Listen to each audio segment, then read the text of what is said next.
Hofu yaibuliwa kuhusu vifo vya akina mama wajawazito. Umoja wa Mataifa umeonya kuwa hatua zilizopigwa katika kupunguza vifo vya akina mama wajawazito wakati wa kujifungua huenda zikakatizika kutokana na kupungua kwa ufadhili katika sekta ya afya duniani. Kulingana na ripoti ya Umoja wa Mataifa, vifo vinavyotokea wakati wa kujifungua vilipungua kwa 40% katika kipindi cha mwaka wa 2000 hadi 2023. Licha ya hatua zilizopigwa, wasiwasi umeibuliwa na wadau wa sekta ya afya kufuatia kupunguzwa kwa ufadhili wa Shirika la Afya Duniani WHO lililokuwa linategemea pakubwa msaada kutoka Marekani, ambayo hivi karibuni imetangaza kusitisha misaada ya nje.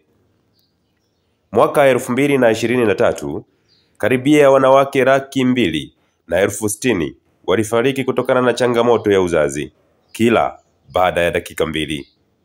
Hivi karibuni WHO ilionya kuwa kupunguzwa kwa ufadhili wa sekta ya afya duniani kutakuwa tishio katika vita dhidi ya maambukizi ya kifua kikuu na ukimwi.